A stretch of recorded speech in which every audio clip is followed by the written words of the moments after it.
Johnson Wax Program with Fibber McGee and Molly.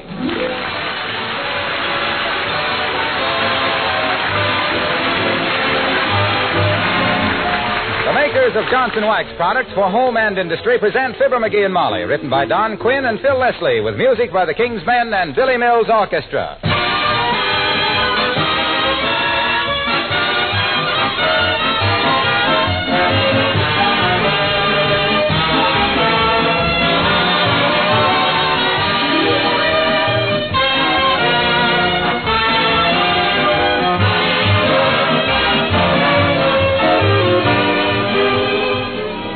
This spring, more than ever, is a season of color. Everywhere, in women's hats and dresses, in home furnishings and decoration, bright color is the vogue. But you've understood the value of cheerful colors for a long time, right in your own kitchen. And that's one reason why you've used Johnson's Glow Coat on your linoleum floors to keep the original colors fresh and new-looking. Yes, when your floor coverings are regularly polished with Glow Coat, they're never dull. And it's easy to keep them spick and span and gleaming because dirt and spilled things are wiped up quickly with a damp cloth. Glow Coat is so easy to use. It's self-polishing, needs no rubbing or buffing. You simply apply and let dry. In 20 minutes, you come back to sparkling floors you can well be proud of. Besides saving you many hours of work, regular care with Glow Coat saves your linoleum, makes it last much longer. If you've never tried Johnson's self-polishing Glow Coat, order some this week.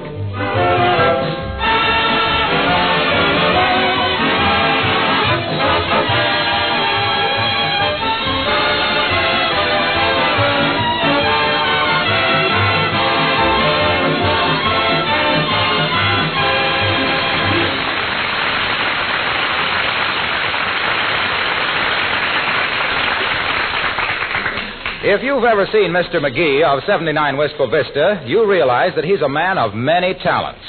And if you've ever seen him checking over a bank statement, you realize that arithmetic is not one of his talents. Get a load of the old boy right now, with a broken pencil and a beaten look, as we meet Fibber McGee and Molly.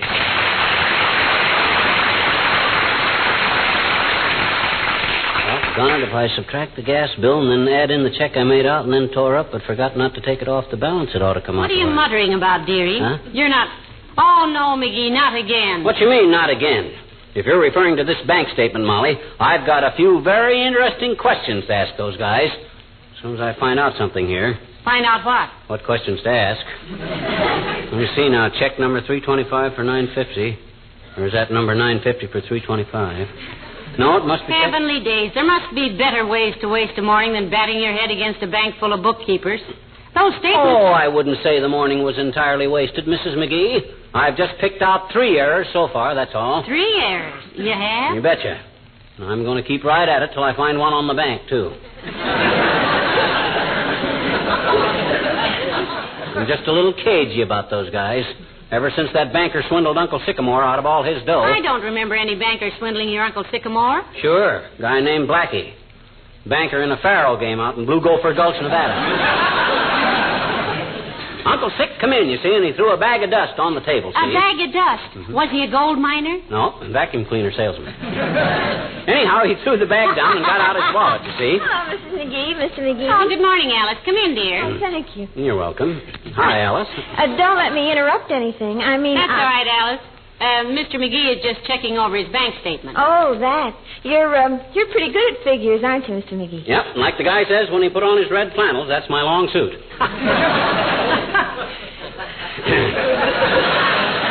Don't you get it, kids? I says like the guy says... Ain't funny, McGee. No? That's odd. Rather tickled me. But then red flannels always did. Have you been having trouble with the bank, Mr. McGee? He always does, Alice, and vice versa. Secretly, I think he has visions of some teller suddenly absconding with all our money. Oh, that would be terrible. Yes, I can just picture it myself. The man taking our life savings to buy a second-hand bicycle and a box lunch and heading for South America. Well, I'm not distrusting anybody, but I just like to see they don't make any mistakes, that's all. They can make mistakes down there. Those guys are just as infallible as anybody else. Why, you betcha. They're like, oh-ho! Jeepers, what's the matter? Aha! Take a look at this, Molly. Those guys have charged me in March with a check I wrote in February. That's the kind of stuff I'm looking for. Well, it's a good check, isn't it? That's perfectly okay, dearie. Okay, they do more juggling than a busboy with a hangover. But, Mr. McGee, the check probably just didn't get to the bank till March, that's all. Well, that's just their hard luck, kiddo.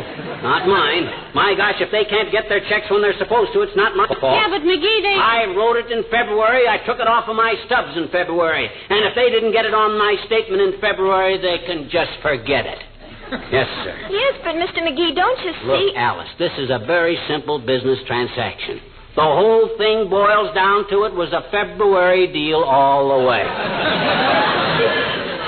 Look, right on the check, it says February, as plain as day. Yeah, but McGee, if they didn't get the check... Please, Molly, women haven't got any head for figures. Now, don't you kids get your noggins in an uproar about this. Just forget it. I'll handle it. Where's the phone? It's right there. Oh, hello? Yeah? Who? Alice? Yeah, but look, Bud, can you call her back a little later on account... Me? Oh, I can talk, Mr. McGee. I'm not busy. Huh? Oh, just a minute, Bud. Thanks. Okay, but cut it short. Hello? Oh, yes, Charlie. Tonight? Oh, I'd love to, Charlie.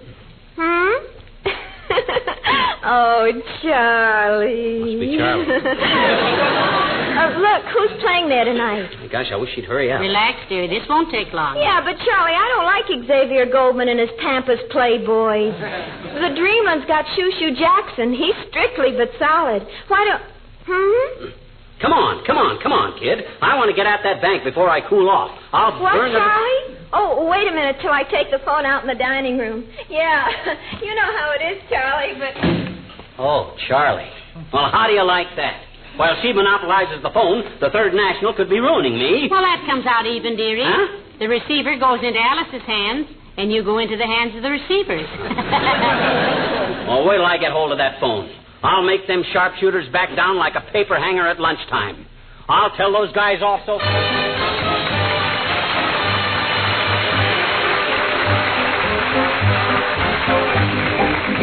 Billy Mills in the orchestra and C. Bonet.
Molly, I simply got to get on that telephone. Well, Alice is still using it, dearie. Just be patient. What do you mean, be patient?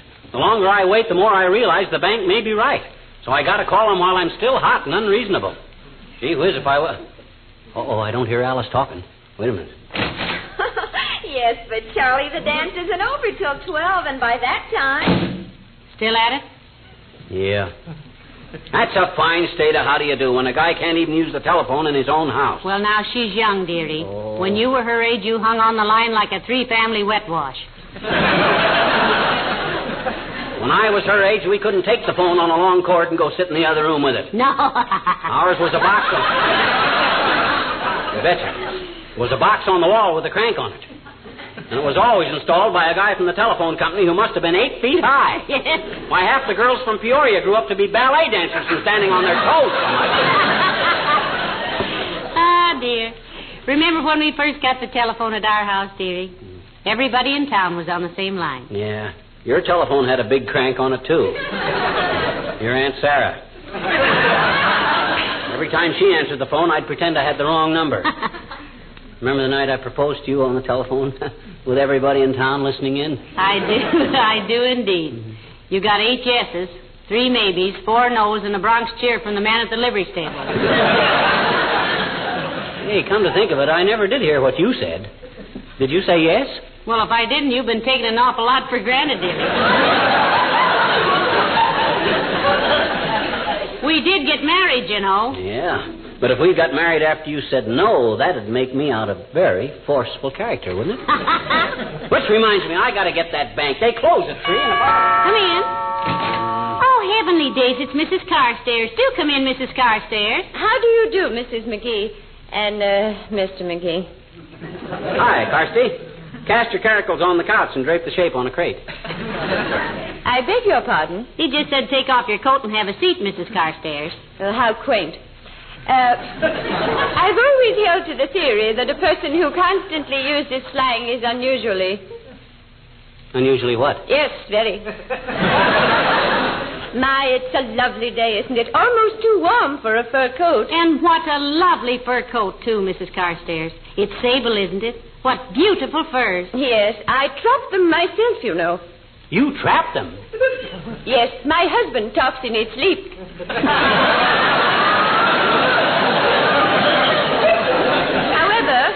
However, this coat is from way last year. I just use it to get the groceries in. Oh, heavenly days. I just use an old paper bag myself.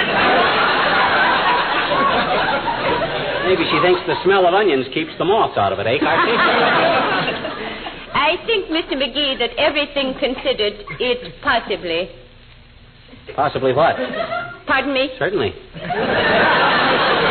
Can I get you a cup of tea, Mrs. Carstairs? It won't take but a minute. Oh, thank you, no, my dear. I must be trotting along. Oh, she's a trotter. I merely wish to ask you to come to my reception tomorrow evening, 4 to 6, in honor of Leopold Cadenza, the violinist. Leopold Cadenza, eh? I've heard him play, Carsty. Indeed. Nevertheless, Leopold Cadenza is a charming gentleman. I'm sure you will enjoy meeting him, Mrs. McGee. Oh, indeed. He's a Hungarian, isn't he, Mrs. Carstairs? No, Mr. Cadenza is a Romanian. He's my house guest. Oh, kind of a furnished Romanian, you might say. Yes, I might in an extreme emergency. Tell me, my dear, you will come, won't you? Oh, yes, I will. Thank you, Mrs. Carstairs. Oh, splendid. I'm sure you'll find him so very... Yes? Yes, indeed. I'd come along too, Carsty, but I hate to think. I'm sure you do. Good day, Mrs. McGee. Heavenly days, McGee. Imagine me going to a reception at the Carstairs. I'm so excited. Oh, control yourself, kiddo. You'll be as bored as a rafter full of termites. Did you ever see this Leopold Cadenza? Oh, I've seen pictures of him. So romantic looking. With that long hair. You don't wear it that way to look romantic. It's so when he bends over to kiss your hand, you can't see how ragged his collar is. Hey, I gotta call that bank. They'll be closing very shortly. And... Well, Alice ought to be through talking by now. I'll see. But, Charlie, Xavier Goldman has a singer with him that just has me eating my lipstick. And, yes, but, Charlie... That's quite a conversation she's having, isn't it? I ought to take a pair of scissors out and cut the wire. Oh, she'll be through any minute now. Well, it'll be a shock to me either way. Don't that kid realize that I got important business to do? Hello, folks. Hello, Mr. Wilcox. Hi, Junior. How's the super salesman? In the prime, Sime. Hey, look, kids. Mind if I use your telephone? Not at all, Mr. Wilcox. Go right ahead, Junior. Interesting project under the circumstances. Phone is right through that door there. Thanks. Yes, but, Charlie, nobody can dance to Xavier Goldman's band. His trumpets sound like they were hammered out of old cuspidors, and his string section is... Alice is using the phone. No kidding. Was it an urgent call you had to make, Mr. Wilcox? Maybe Alice will be through in a minute. Sure. Go plant a redwood tree while you're waiting. The tree will get to the sawmill before you get to that phone. Well, it was a sort of an urgent call, Molly. Would it be an imposition to ask you to make the call for me? I've got to get back to the office. Oh, not at all, Mr. Wilcox. What was your call? Well, just tell this woman that Johnson's Wax is a marvelous thing to stop unnecessary traveling. Because with a home bright and clean and sparkling, you just hate to leave it. And you might add that Johnson's Wax on wood and enameled surfaces protects and preserves the finish. Makes housekeeping so much simpler. I just love to listen to you talk like that, Waxy. You get the happy look of a top sergeant catching a rookie with a dirty rifle. You're always quiet, dearie. Was that all the message, Mr. Wilcox? Yes, unless you want to list a few more ways in which Johnson's Wax is useful, like protecting lampshades, luggage, windowsills, doorknobs, picture frames, and 100 other things. Hey, you suppose Alice is through talking on the phone? Well, take a look, optimist. But you know what AT&T stands for. What does AT&T stand for, Mr. Bones? Alice, talking and talking. Go ahead, Waxy, take a peek. Okay, I might be able to make my call myself. Yes, but Charlie, did you ever hear Shoo Shoo Jackson play the piano? He's got a left hand that leads a life of its own. And if you ever heard him barrel house Jeannie with a light brown pullover, you'd understand why. No, she's still talking. Is that so? That's like flashing the news around the world that Niagara is still trickling, Junior. You know, she's been on the phone for hours, Mr. Wilcox. That mouthpiece is going to be fragrant with chewing gum for weeks. But don't you worry now. I'll make your call for you. Oh, swell, Molly. Well, I'll see you at the bowling alley, pal. So long now. So long, Junie. Don't take any wooden inner tubes. Wait a minute, Mr. Wilcox. Who was the woman you wanted me to give that information to about Johnson's Wax? Oh, just any woman you can think of. Thanks a lot.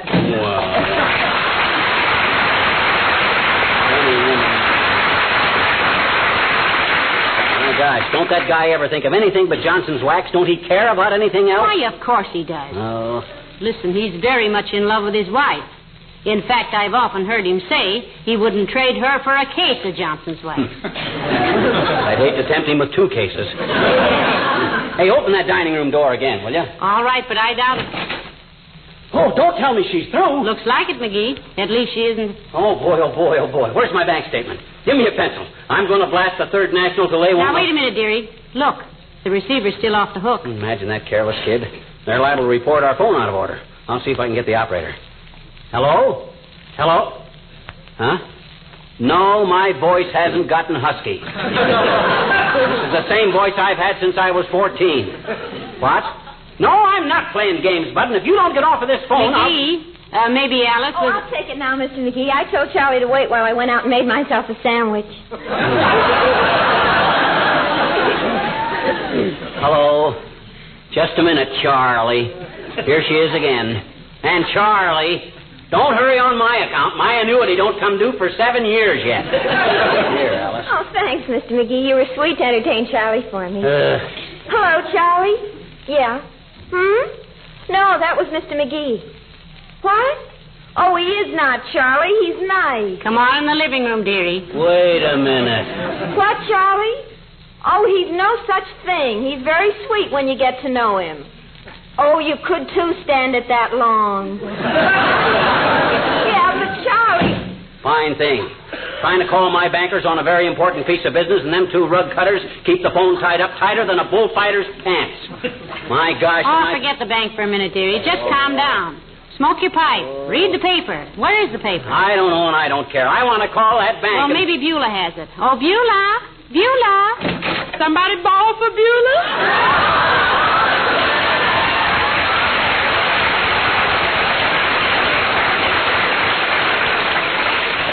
Have you seen the evening paper, Beulah? No, ma'am. We don't get it no more, you remember?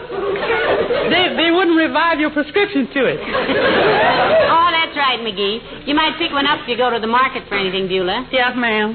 Is Miss Alice going to be here for dinner, ma'am? Now, you might ask her, Beulah.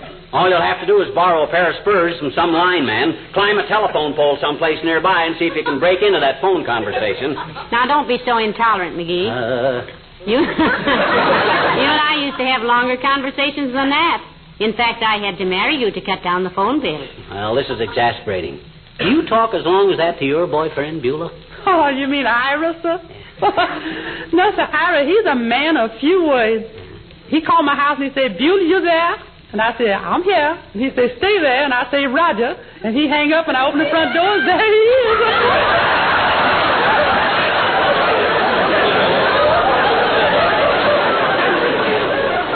That's quick, Beulah, huh? Yes, ma'am. He lived right across the street from me. He's a very close proximity, you might say. You still engaged to Ira, Beulah? Yeah, sir. Though lately he's been showing considerable interest to a certain little manicurist from our neighborhood. I warned him about her, too. She's as cold-blooded as a barracuda. Did you warn her, too, Beulah? Yes, ma'am, in a quiet way. I meet her high-heeled up 14th Street one day, and I walked right up to her. Look, honey, I say, who is your dentist? And she said, Dr. Murphy. I said, well, you keep away from my Ira, or Dr. Murphy's going to get your order for some necessary replacement. Well, I hope that scared her off, Beulah. If she's the cold-blooded manicurist you say she is, Ira's going to get clipped for more than his fingernails. Yes, he is. I'm going to see that. Oh, look in here. What's the matter?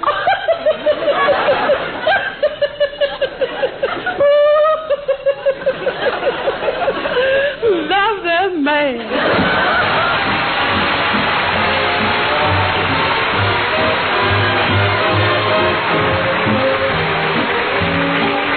The King's Men sing Major Meredith Wilson's Iowa. Iowa, Iowa, that's how they sing it in the tall corn song. Other people call it Iowa, and they're both just a little bit wrong. Iowa, it's a beautiful name when you say it like we say it back home. It's the robin in the willows. It's the postmaster's friendly hello. Iowa, it's a beautiful name. You'll remember it wherever you roam. It's the rustle of September. It's the squeak of your shoes in the snow. It's the Sunday school and the old river bend. Songs on the porch after dark. It's the candy store and a penny to spend. You and your girl in the park. Iowa, it's a beautiful name when you say it like we say it back home. It's a promise for tomorrow and a memory of long, long ago. It's the picnic grounds and the Odd Fellows' Hall, trees raining leaves on the lawn. It's the county fair and the whippoorwills call, calling to welcome the dawn. Iowa, it's a beautiful name when you say it like we say it back home. It's a promise for tomorrow and a memory of long, long ago.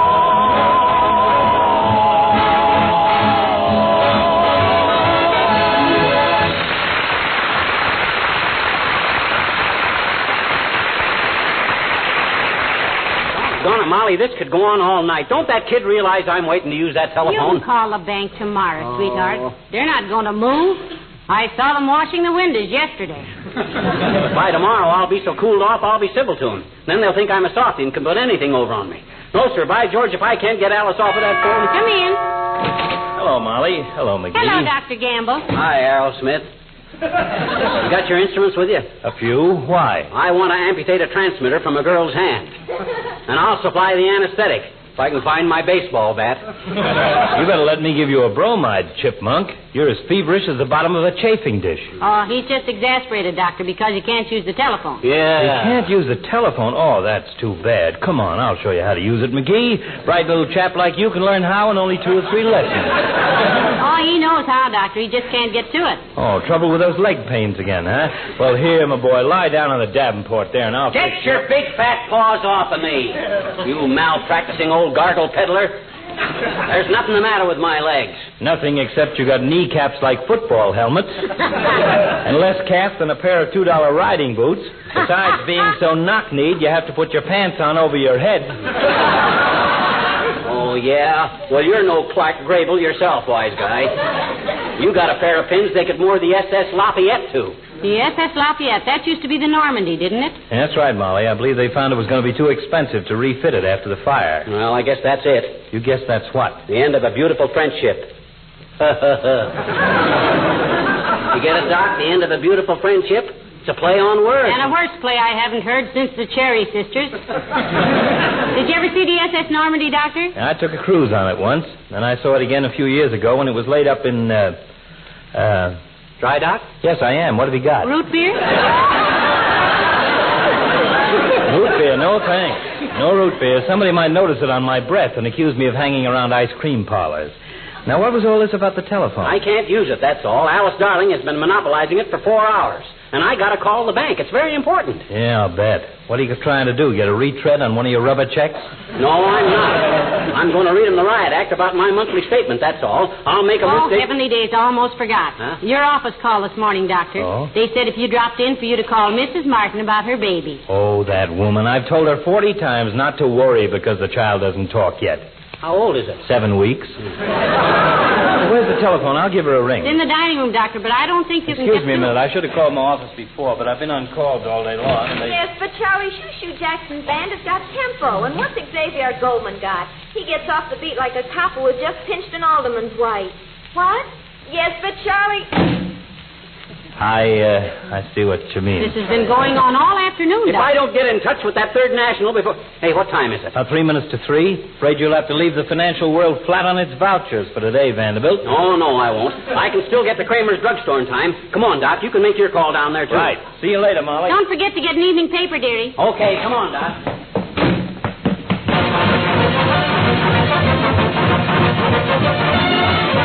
Well, here we are, Doc. 1 minute to spare. I'll call first. Now, my call's more important than yours, McGee. Give me a nickel. Smallest I got is $50. I only got 1 nickel in 1 minute, Chisler. You get change from the cashier. Okay, tightwad. And if you aren't out of that booth in 5 minutes, I'll blast you out. Okay. Cashier, will you please change your $50? I gotta make Oh, boy, oh, boy, oh, boy. Here's where I tell that bank where to get off. The frozen pussed old pawnbrokers.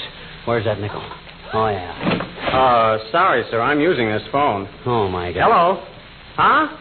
Yeah, but Alice, I think Shoo-Shoo Jackson. Yeah, but Alice. Oh, this is ridiculous.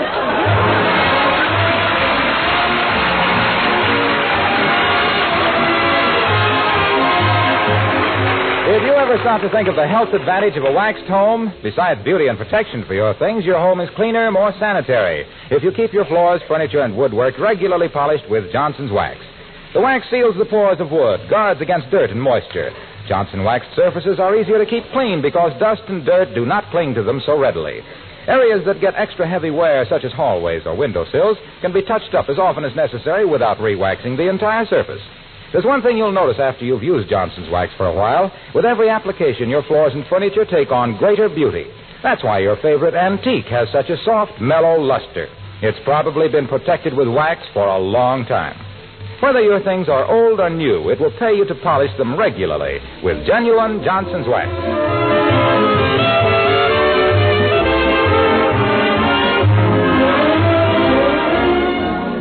Ladies and gentlemen, the traditional sentiment of people from Missouri has always been, show me. So let us all show our new president, Mr. Harry Truman of Missouri, that he has our complete loyalty and support in his difficult task of winning this war and leading our nation to peace and security. Good night. Good night, all.